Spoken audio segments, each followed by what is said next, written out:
Bills of exchange dishonour, अगर bills of exchange हमारा dishonour हो रहा है तो उसको न्यूमेरिकली हम कैसे सॉल्व करेंगे, ड्रॉअर के अकाउंट में, ड्रॉई के अकाउंट में, एंडोर्सी के अकाउंट में किस किस तरह से एंट्रीज होंगी वो हम यहाँ पे करने जा रहे हैं विद अ न्यूमेरिकल क्वेश्चंस। इससे पहले बिल्स ऑफ एक्सचेंज डिसओनर की क्या क्या कंडीशन होती है, किन किन कंडीशंस में एंट्री क्या क्या होती है, वो सब हमने लास्ट वीडियो के अंदर किया था। अगर आपने नहीं देखा है तो आप देख लेना, डिटेल आपके डिस्क्रिप्शन बॉक्स के अंदर दिया गया है। एक न्यूमेरिकल क्वेश्चन हम ले लेते हैं। क्वेश्चन इज एस, ड्रॉअर ने आर के लिए एक बिल ऑफ एक्सचेंज ड्रॉ किया है फॉर ₹20,000 एंड एस ने वो बिल टी को एंडोर्स कर दिया प्लस 5,000 का चेक भी दिया है। देन टी ने उसको बैंक से डिस्काउंट करा लिया, फाइन। अब मेच्योरिटी के टाइम पे बिल बाउंस हो गया। तो इसको अगर हम ग्राफिकली देख लेते हैं तो हमारे पास क्या था, एस ने आर से एक बिल एक्सेप्ट करवाया था 20,000 का। अब एस के हाथ में बिल था, एस ने उसको टी के पास भेज दिया, टी को एंडोर्स कर दिया।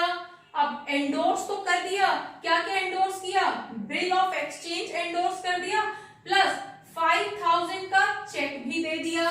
तो अब टी के हाथ में बिल पहुंच चुका है। अब टी ने क्या किया, टी ने उसको बैंक से डिस्काउंट करा लिया, तो टी के पास वो कैश हो गया और अब फाइनली बिल ऑफ एक्सचेंज किसके हाथ में है, बैंक के हाथ में है। अब मैच्योरिटी के टाइम पे बैंक को पेमेंट मिलनी चाहिए क्योंकि बिल बैंक के हाथ में है और यहाँ पे लास्ट में जाके हमारा जो बिल है वो डिसओनर हो जाता है, फाइन। तो ये सारी एंट्रीज हमें यहाँ पे करनी है, वो उसकी एंट्री हम कैसे करेंगे वो हम यहाँ पे करेंगे, ठीक है। तो कितने मेंबर्स यहाँ पे एक्टिवली पार्टिसिपेट कर रहे हैं, हमारा ड्रॉअर, हमारा ड्रॉई और हमारा एंडोर्सी मेनली यहाँ पे काम कर रहे हैं। बैंक का भी रोल है लेकिन बैंक सिर्फ लास्ट में जाके बिल को रिसीव करेगा और जब बिल बाउंस हो जाएगा तो वापस एंडोर्सी को पकड़ा देगा, ठीक है। क्योंकि जब डिसओनर होगा तो डिसओनर बैंक से पहले किसके पास आएगा,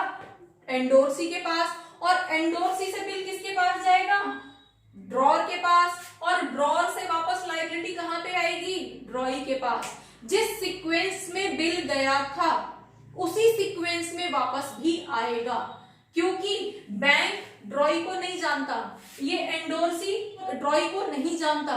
वो किसे जानते हैं, बैंक एंडोर्सी को जानता है टी को, और एंडोर्सी ड्रॉअर को जानता है एस को। वो नहीं जानते कि आर कौन है, सिर्फ बिल्स ऑफ एक्सचेंज के बेस पे उनके पास लास्ट में पेमेंट आनी थी, इससे ज्यादा वो आर को या ड्रॉई को जानते ही नहीं है, ठीक है। तो उसी सीक्वेंस में हम वापस एंट्री करेंगे बिल के डिसओनर की। तो इसको हम एक न्यूमेरिकल फॉर्म में कर लेते हैं। सो फाइनली कितने मेंबर्स यहाँ पे एक्टिवली पार्टिसिपेट कर रहे हैं, ड्रॉअर एस, ड्रॉई आर और एंडोर्सी टी। इन तीनों के अकाउंट में हम मेनली यहाँ पे एंट्री करेंगे। तो सबसे पहली ट्रांजैक्शन क्या हुई थी, हमारे पास बिल जनरेट हुआ था, बिल ड्रॉ हुआ था, और बिल किसने ड्रॉ किया था, 1 मार्च को बिल ड्रॉ हुआ था। 1 मार्च को बिल जब ड्रॉ हुआ था तो ड्रॉ होने की एंट्री ड्रॉअर के अकाउंट में क्या थी, bills receivable account debit to, कहां पे, हमारे पास आर्स अकाउंट। आर कौन है, हमारा ड्रॉई था, तो 20,000 का हमारा बिल जनरेट हुआ था। अब इसके लिए वो बिल्स रिसीवेबल था तो ड्रॉई के लिए बिल्स पेएबल होगा, और किसके लिए, एस के लिए, एस ने वो जनरेट किया था तो as account debit to bills payable account. कितने का बिल्स पेएबल था, 20,000 रुपीज का बिल्स पेएबल था। नरेशन आप अकॉर्डिंगली लिख देंगे, ठीक है। अब नेक्स्ट एंट्री क्या है, एस ने सेम डेट को एंडोर्स कर दिया टी को। तो अब एंट्री कौन कौन से अकाउंट में हो रही है, एस, ड्रॉअर के अकाउंट में एंड एंडोर्सी के अकाउंट में। तो हमारी जो नेक्स्ट होगी सेम डेट में ही या एक दिन बाद भी कर दिया, डजंट मैटर, वो डेट आप यहाँ पे डाल देना। तो उसने एंडोर्स कर दिया, इसकी तरफ से क्या जा रहा है, हमारा एक तो बिल्स ऑफ एक्सचेंज जा रहा है प्लस उसने 5,000 का चेक भी दिया है। तो टोटल उसने 25,000 की लाइबिलिटी रही होगी उसके सर पे, तो वो उसने पे ऑफ कर दी। उसमें से 20 का तो बिल्स ऑफ एक्सचेंज दे दिया और 5 का चेक दे दिया, उसके 20,000 कंप्लीट हो गए। तो इसकी तरफ से कौन क्या क्या चीज जा रहा है, जो चीज जाएगी वो क्रेडिट होगी। तो हमारे पास बिल्स रिसीवेबल अकाउंट और एक हमारा चेक जा रहा है जिसको हम यहाँ पे बैंक अकाउंट के नाम से एंटर करेंगे। और रिसीव कौन कर रहा है हमारा, टीज अकाउंट डेबिट। कितना, 25,000 की लाइबिलिटी थी, जिसके बदले में 20,000 का तो बिल्स ऑफ एक्सचेंज गया और 5,000 का चेक गया और उसकी लाइबिलिटी 25,000 की सेटल डाउन हो गई। सेम चीज एंडोर्सी के अकाउंट में भी होगी क्योंकि ट्रांजैक्शन इन दोनों के बीच में हो रही है। तो इसके पास क्या क्या आया है, बिल्स रिसीवेबल आया है एंड 5,000 का चेक आया है जिसको हम बैंक के नाम से लिखेंगे। तो 20,000 प्लस 5,000 टू दिया किसने है, दिया है एस ने। 25,000 की लाइबिलिटी सेटल डाउन हो गई।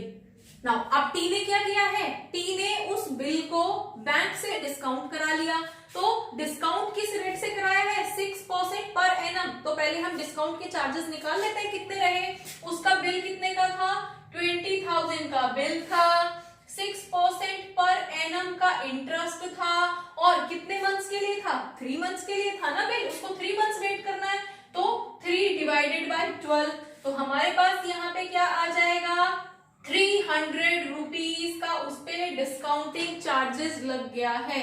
तो अब जो बिल उसने 20,000 का बैंक में भेजा था, बदले में क्या आया उसके पास, 300 के तो चार्जेस कट गए, उसके डिस्काउंटिंग चार्जेस कट गए। तो कितना अमाउंट बचा उसका, फिर 19,700 उसको कैश में रिसीव हुआ है बैंक से। ठीक है, तो एंट्री कर देंगे कब, 1 मार्च को उसके पास कैश आया 19,700 का, 300 उसके लिए चार्जेस हो गए डेबिट, देन बदले में क्या गया था, 20,000 का बिल्स रिसीवेबल गया था और उसके पास कैश आ गया। तो यहां तक भी कोई प्रॉब्लम नहीं है। अब बिल किसके हाथ में चला गया, बैंक के हाथ में, और इसके हाथ में कैश आ गया, डन।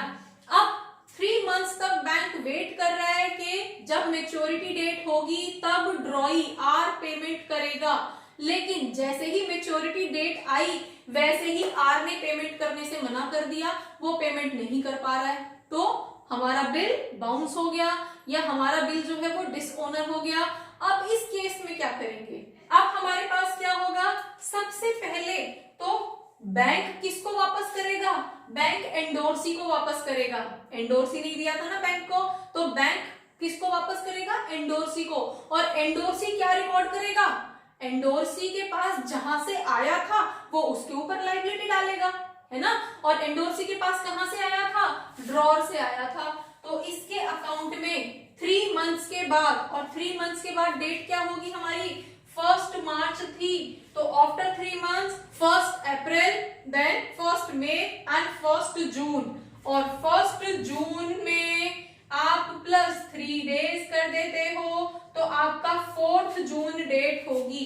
तो 4 जून को ये किस पे वापस, इसका जो ड्रॉर था एस जो था वो वापस से इसका डेटर बन जाएगा, क्योंकि इसका दिया हुआ 20,000 का बिल बाउंस हो गया। अब जो पेमेंट इसकी सेटल हुई थी वो पेमेंट वापस से रेज हो गई। तो बदले में क्या, 2 बिल्स रिसीवेबल, और बिल्स रिसीवेबल हमारा कितने का था, 20,000 का था, 20,000 यहाँ पे हो गया।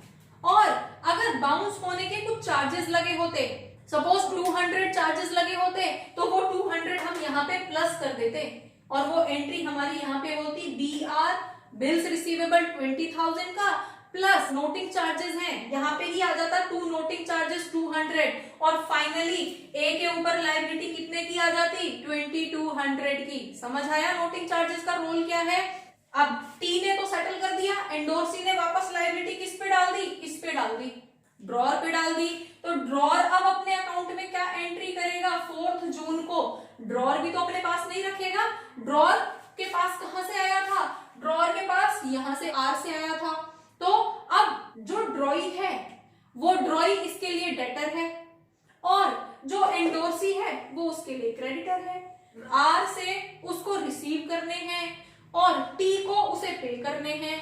तो हमारे पास यहाँ पे जो एंट्री होगी वो क्या होगी, आर्स अकाउंट डेबिट, अब डेटर है तो डेबिट ही लिखा जाएगा, टू टीज अकाउंट, अब टी उसका क्रेडिटर है तो क्रेडिट में लिख देंगे, कितना 20,000। लायबिलिटी अब किस पे जाएगी, ये सेम लायबिलिटी अब इस पे जाएगी, है ना। उसने बोल दिया ना कि जो 20,000 का बिल मिला था ड्रॉई से वो बाउंस हो गया, ये एंट्री शो कर रही है। डन। अब बिल जो बाउंस हुआ था उसकी एंट्री तो मेनली हमारी यही वाली होनी है, ठीक है। अब इसके लिए क्या रहेगा, अब यहाँ पे क्या एंट्री रहेगी, 4 जून को जो ड्रॉर था वो वापस से इसका क्रेडिटर बन गया और बिल्स पेएबल फिर से इसकी लायबिलिटी बन गई।